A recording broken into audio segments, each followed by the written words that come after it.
जैसे जब लोग आते थे पूछते थे भैया दलित बस्ती या नीच बस्ती कहाँ है, तो वो लोगों को कहने और सुनने में बड़ा शर्म लगता था कि कैसे नीच बस्ती का नाम बताया जाए। तो वो जो सिर गोवर्धनपुरा है वो गुरु रविदास महाराज जी का कर्म स्थान है। तो उनके माता पिताजी ने देखा तो उनको काफ़ी तकलीफ हुआ। गुरु रविदास महाराज जी को उनकी धर्म पत्नी सहित अलग कर दिए। आज के युग में भौतिकतावाद आप देख रहे हैं, उस पीपल के पेड़ के नीचे पहले एक चमड़े का ढोल रखा जाता था। वो जात पात जिस पे गुरु रविदास महाराज जी ने प्रहार किया था, वो जात पात को लेकर के, पाखंडवाद को लेकर के, वो आप काफ़ी हद तक बदलाव आ चुका है इसमें। दोस्तों, आप सभी को पता है कि संत रविदास का जन्म काशी में हुआ था, लेकिन काशी में कहाँ हुआ था इसको लेकर भी विवाद है। और आज इन विवादों से पर्दा उठाएंगे हम और आपको बताएंगे कि संत रविदास का जन्मस्थली कहाँ है। दरअसल आप जो जानते हैं, काशी हिंदू विश्वविद्यालय के बगल में सीर गोवर्धनपुर में जन्मस्थली बताया जाता है, लेकिन वो भ्रामक चीज है। और सही में अगर तथ्यों पर बात करें तो जन्मस्थली नहीं, वो कर्मस्थली है। जबकि असली जन्मस्थली लहरतारा के मंडूर नगरी में है, जिसे नई बस्ती का नाम दिया गया है। और ये वही नगरी है जहां मांडवी ऋषि हुआ करते थे, जो मंडुआडीह के नाम से जाना जाता है। और आज भी वहां बनारस स्टेशन मौजूद है। इसको लेकर कहानी क्या है, ये हम यहाँ के रहने वाले मुख्य जो प्रबंधक है उनसे आपको जानकर बताएंगे। लेकिन इसके बारे में और भी रहस्यों से पर्दा उठाएंगे। ये सीरीज हमारी चलती रहेगी, लेकिन तब आप सुनिए कि यहाँ के प्रबंधक क्या कह रहे हैं। काशी को मिनी इंडिया कहा जाता है। यहाँ कबीर पैदा हुए, यहाँ रविदास पैदा हुए, यही तुलसीदास ने रामचरितमानस की रचना की। लेकिन एक ऐसे शख्सियत जिसको मानने वाले देश नहीं बल्कि दुनिया भर में है, रैदासियों की संख्या लगातार बढ़ती जा रही है। और उसी संत रविदास की धरती पर इस वक्त हम मौजूद हैं, जहां खुद संत रविदास ने जन्म लिया था अपनी मां की कोख से। ये वही जगह है जहां पर संत रविदास का जन्म हुआ था। इनके बारे में कहा जाता है कि सम्मत 1433 माघ सुदी 15 दुखियों के कल्याण हेतु प्रगटे श्री रविदास। काशी के डिग मांडूर ग्राम में इनका जन्म हुआ और अब इसे नई बस्ती का नाम दिया जाता है, जो लहरतारा में है। इस पूरे एरिया में तमाम वो लोग रहते हैं जिस समुदाय से संत रविदास आते हैं, यानी दलित समुदाय के लोग। 20,000 संख्या है इनकी। और ये पूरा इलाका संत रविदास की नगरी के नाम से जाना जाता है, मांडूर नगरी के नाम से। जैसे अब नया नाम दे दिया गया है नई बस्ती। हमारे साथ पूरी कहानी बताने के लिए इस जो मंदिर है, जो संत रविदास का मंदिर है, उसके प्रबंधक मौजूद हैं। इनसे बातचीत करते हैं। आपका पहले तो परिचय जानना चाहते हैं, क्या नाम है? जी, मेरा नाम प्रभु प्रसाद, मैं श्री गुरु रविदास मंदिर का प्रबंधक बोल रहा हूँ। अच्छा, रविदास जी के बारे में कई कहानियाँ प्रचलित हैं। 2 जगहों पर इनकी मान्यता है कि वो रहते हैं। इस जगह के बारे में जहाँ हम आए हैं वो इसके बारे में किसी को नहीं पता है, लेकिन एक इलाका है सिर गोवर्धनपुर, वहाँ सब जानते हैं कि वहाँ पे संत रविदास जी का जन्म हुआ था। सच्चाई क्या है, रविदास जी का जन्म कहाँ पर? ये सच्चाई तो ये है कि गुरु रविदास महाराज जी का जो मूल जन्म स्थान है वो मांडूर नगरी ही है। जैसे गुरु जी ने अपने शब्दों में ही कहे कि काशी डिंग मांडूर स्थाना शूद्र वरण करत गुजराना, मांडूर नगर में लीन अवतारा रविदास शुभ नाम हमारा। कहने का अर्थ यह है कि काशी में एक ऐसा स्थान जहाँ पे शूद्रों की बहुत बड़ी आबादी निवास करती है, जिसको हम मांडूर नगरी कहते हैं, जहाँ पे मेरा जन्म हुआ और मेरा नाम रविदास पड़ा। पहले तो इसे मंडूर नगरी कहा जाता था, बाद में इसको नई बस्ती इसलिए कहा जाता था कि पहले इसको नीच बस्ती के नाम से भी जाना जाता था। तो जैसे जब लोग आते थे पूछते थे भैया दलित बस्ती या नीच बस्ती कहाँ है, तो वो लोगों को कहने और सुनने में बड़ा शर्म लगता था कि कैसे नीच बस्ती का नाम बताया जाए। इसलिए हमारे पूर्वजों ने नीच बस्ती को नई बस्ती में बदला ताकि कहने और सुनने में अच्छा लगे। इसलिए इसका पूरा नाम लहरतारा नई बस्ती मंडूर नगरी मंडुआडीह वाराणसी है। हम जरा जानना चाहेंगे, चूंकि आप पूरा प्रबंधक का काम देखते हैं, तो रविदास जी का जन्म क्या हुआ, उसकी कहानी क्या है, जरा संक्षेप में हमारे दर्शकों को बता दीजिए। जी ज़रूर। ये जो गुरु रविदास महाराज जी का जो मूल जन्म स्थान, जिसको हम मांडूर नगरी कहते हैं, और जिसे कई लोगों का जिसे जो मानना है, जिसे आपने अभी कहा कि इसे सिर गोवर्धन भी पूरा है, तो वो जो सिर गोवर्धनपुरा है वो गुरु रविदास महाराज जी का कर्म स्थान है। बात थोड़ा सा अगर हम पीछे जाएंगे गुरु रविदास महाराज की कहानियों को लेकर के, तो मैं उनको इसमें बताना चाहूँगा कि जब गुरु रविदास महाराज जी की शादी हुई माता लोना जी के साथ, जो उनका ससुराल छोटे मिर्ज़ापुर में अभी भी स्थित है, तो हमारे यहाँ पहले एक प्रथा चलता था जिस प्रथा का नाम था गौना। जब गुरु रविदास महाराज जी के बाल्य अवस्था में विवाह हुआ, विवाह के बाद गौना रोका गया। जब गौना होने के बाद जब गुरु रविदास महाराज जी अपनी धर्मपत्नी को लेकर के इस मंडूर नगरी में आए, तो जो गुरु रविदास महाराज जी का स्वभाव था वो पहले जैसा ही था, वो संतों की सेवा करना और प्रभु भक्ति में लीन रहना। जब इनके स्वभाव को उनके माता पिताजी ने देखा तो उनको काफ़ी तकलीफ हुआ। क्यों? क्योंकि हर माता पिताजी को तकलीफ होगा जिनकी संतान की शादी भी हो चुकी है, जिनका परिवार भी आ चुका है, फिर भी वो परिवार की तरफ ध्यान न देकर के संतोष की सेवा में लगे हुए हैं। अगर ये ऐसे करते रहेंगे तो ये अपने परिवार का भरण पोषण कैसे करेंगे? जब ये बात उनके माता पिताजी को सताने लगी, तब गुरु रविदास महाराज के माता पिताजी ने गुरु रविदास महाराज जी को उनकी धर्म पत्नी सहित अलग कर दिए, क्योंकि आप अलग रह करके अपने परिवार का भरण पोषण करें। जब जगत पिता गुरु रविदास महाराज जी अलग हो गए तो वो अपने परिवार का भरण पोषण करने के लिए यहाँ से वहाँ इमली के पेड़ के नीचे, शीर गोवर्धनपुरा जिनको आप कहते हैं, वहाँ इमली के पेड़ के नीचे वो अपने कर्म को करने के लिए जाया करते थे। कारण इसलिए क्योंकि वहाँ बहुत बड़ा बाजार लगता था, और वहीं से आप देखेंगे मात्र 2 से 2.5 किलोमीटर की दूरी पे गंगा घाट भी है, गड़वा घाट भी है।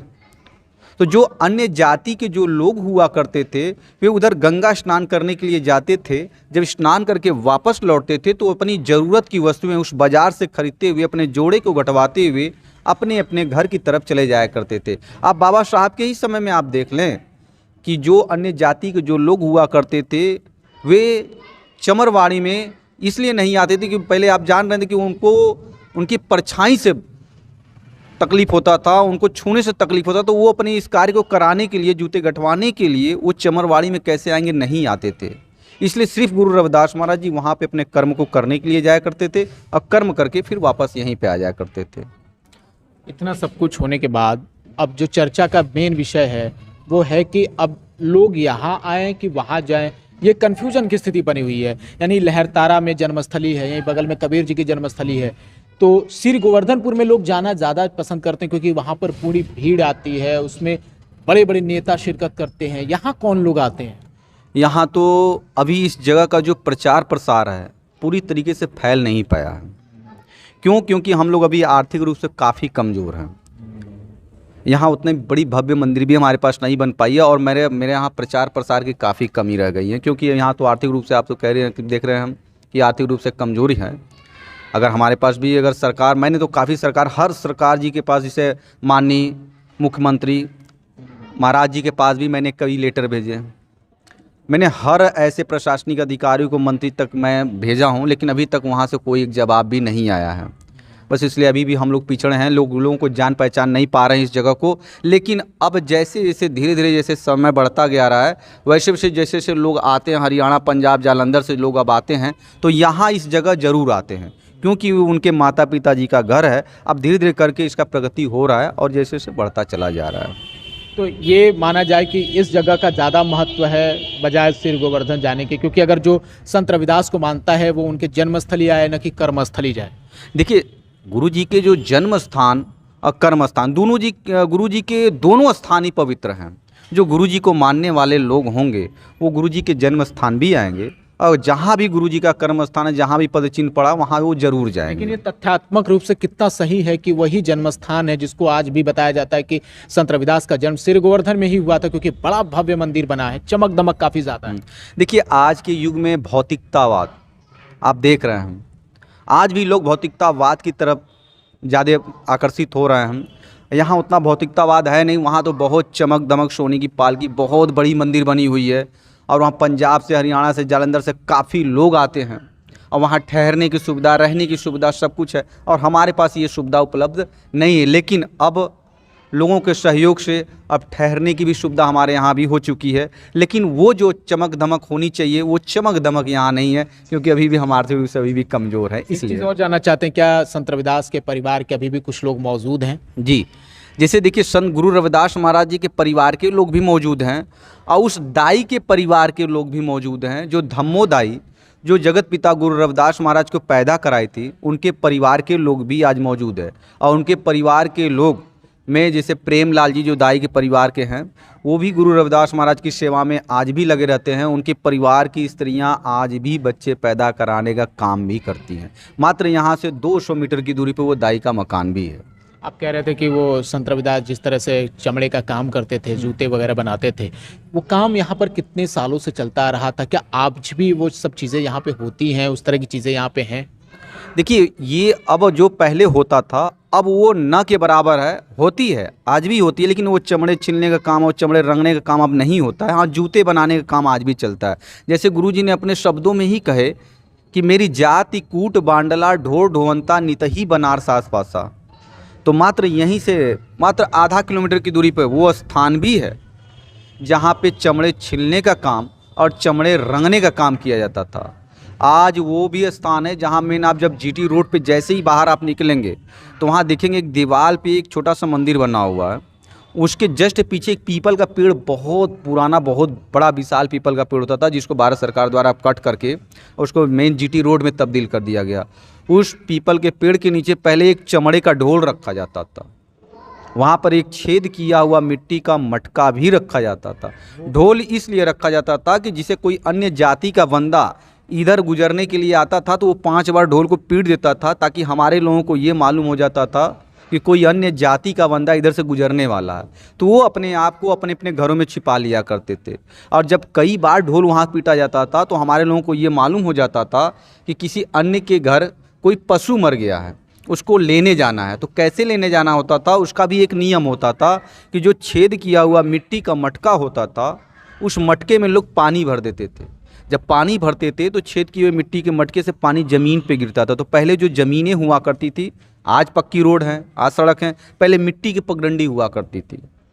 तो वो जो पानी ज़मीन पर रास्ते में इसे गिरा के चलते थे तो एक पानी की धारा की निशानी बनाते थे। ढोल से लेकर उस मरे हुए पशु के घर तक पानी को गिराते थे, ताकि हमारे लोगों को एक निशानी मिलती थी।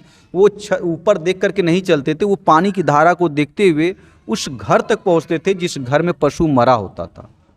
वो पशु को कंधे पे उठाते थे, जब उठा करके वहाँ से चलते थे तो जब उनकी जो पशु की जो पूँछ हुआ करती थी वो ज़मीन पर लटक जाया करती थी, तो उसके पूँछ में एक कटीलीदार झाड़ियाँ बांध दी जाती थी। कारण इसलिए कि जब हमारे लोग कंधे पर पशु को उठा करके आगे चलें तो जो उनके पाँव के निशान जो मिट्टी की रोड हुआ करती थी उस पर पड़ते थे, तो वो झाड़ियों की रगड़ से उनके पाँव के निशान भी मिटते हुए चले। आप जब पीछे से रास्ते से जब आए होंगे तो वो तालाब भी आपने देखा होगा। ये तालाब काफ़ी दूर तक में बसा हुआ है। उसी तालाब के यहीं से मात्रा यहाँ से ढो करके लाते थे। यहीं से आधा किलोमीटर दूरी पर वो स्थान है जहाँ पे वो ना मरे हुए पशु को लेके जाते थे। वहाँ चमड़े को छीला जाता था और चमड़े को काट करके रंगा जाता था, वहीं पर अपना कार्यवाही ये सब कुछ बिल्कुल वैसे ही जैसे फिल्मों में दिखाया गया, जैसे इससे फिल्माया गया। लेकिन संत रविदास जब इस जगह पे जन्म लेते हैं, लोगों की अभी भी तकदीर बदली है या आज भी वही है हालत? नहीं, काफ़ी बदली है, काफ़ी बदलाव हुआ है। अब वो जात पात जिस पे गुरु रविदास महाराज जी ने प्रहार किया था, वो जात पात को लेकर के, पाखंडवाद को लेकर के, वो आप काफ़ी हद तक बदलाव आ चुका है इसमें। और जो लोग बाहर से आएंगे उनके लिए क्या यहाँ पर व्यवस्था है, क्या इंतज़ाम है, क्या कुछ नई चीज़ें यहाँ पर हैं? हाँ, हमारे यहाँ से नई क्या चीज़, जैसे यहाँ उनके ठहरने का इंतज़ाम अब अच्छे से कर दिया गया है। अब लंगर हाल का भी निर्माण करा दिया गया कि अब आएँ तो लोग ठहरें, रात में लंगर भी खाएं और यहाँ पर अपन पूजा अर्चना करें और पूरा घूमें, पूरी व्यवस्था कर दिया गया। उत्सव को लेकर यहाँ भी भव्य तैयारी होती है? काफ़ी भव्य तैयारी होती है। उस समय तो इतनी भीड़ दिखती है यहाँ पे कि उसका कोई जवाब नहीं। सब गुरु रविदास महाराज की कृपा से बहुत अच्छे से एकदम जन्मदिन की तैयारी होती है और बहुत जन्मदिन अच्छे से किया जाता है। बिल्कुल, तो ये एक नई चीज़ है जो बहुत कम लोगों को पता है, लेकिन जो संत रविदास के भक्त हैं वो उन्हें खोजते हुए इस जगह पर आते हैं। ये तस्वीर देखिए, संत रविदास की भव्य प्रतिमा, ये उनकी माता श्री हैं, ये उनके पिताजी हैं, और यहीं पर वो तमाम रैदाशी आते हैं जो दर्शन पूजन करते हैं। ये जन्मस्थली है, लेकिन सिर गोवर्धनपुर में कर्मस्थली है, जिसे जन्मस्थली के रूप में पेश किया जाता है, जहाँ पर बड़े बड़े नेता आपको दिखते नजर आते हैं। अब ये सवाल है कि आखिर रैदासियों को ये कैसे मालूम होगा कि असल में जहाँ रविदास जी ने जन्म लिया था वो जन्मस्थली ये है। इसको लेकर कहानियाँ जो भी थी वो सब आपने सुना कि किस तरीके से यहाँ पर बताया गया। ग्रंथों में उल्लेख किया जाता है कि जो जन्मस्थली है वो मांडूर नगरी में है, और उनके माताजी और पिताजी का भी जिक्र आता है। तो जो पढ़ने लिखने वाले लोग हैं उनको ये बात बिल्कुल पता चल पाएगी। हम एक बार तस्वीरों के जरिए आपको दिखाना चाहेंगे कि एक बड़ा यहाँ पर दरबार हॉल बन चुका है, जो इस भव्य मंदिर के पास में, जैसे यहाँ पर संत रविदास जी की प्रतिमा लगी हुई है, और प्रतिमा के पास देखिए ये जो धर्म ग्रंथ है, ये जो रविदास जी का ग्रंथ है जो लिखा हुआ है, वो कितने साल पुराना ये ग्रंथ है? ये 1900, ये 1800 1900 इसमें हिंदी अनुवाद हुआ है। ये मैं दिखा रहा हूँ आपको, ये इसका जो हिंदी में अनुवाद जो हुआ है, ये देखिए मंडूर नगरी, ये रहा इनका। संवत 1433 माघ शुदी 15 पूर्णिमा दिन रविवार को चर्मकार चमार जाति में बनारस के पास मांडूर नगर गांव में हुआ था ये। और ये देखिए, ये जब इनकी हिंदी अनुवाद 1912 में इसका हिंदी में अनुवाद हुआ है। 1912 में इनका हिंदी अनुवाद हुआ है। मई सन 1912 में प्रकाशित ग्रंथ का हिंदी में अनुवाद। इससे पहले की है ये, जिनका हिंदी में अनुवाद हुआ है। ठीक जी। तो ये ग्रंथों में इसका उल्लेख है और 1912 में, जैसा कि यहाँ के प्रबंधक बता रहे हैं कि ये पहले ही बता दिया गया था कि मांडूर नगरी में हुआ था। दरअसल ये मांडूर नगरी वही है जो मांडवी ऋषि के नाम पर पड़ा, जिसमें मंडुआडीह का इलाका आता है और उसी रेलवे स्टेशन को अब बनारस स्टेशन का नाम दे दिया गया है। तो उन तमाम रहदासियों के लिए एक रोचक जगह है और जो बनारस को एक्सप्लोर करना चाहते हैं, जो बनारस में तमाम उन जगहों पर जाकर विजिट करना चाहते हैं, उनके लिए एक सबसे बेहतर जगह यह है कि वो संत रविदास के इस जन्मस्थली पर भी आए और यहाँ के बारे में जो चीज़ें हैं, जो कहानियाँ हैं, उनको भी जानने समझने का उनको मौका मिले। खबर तक के लिए वाराणसी से जयपाल।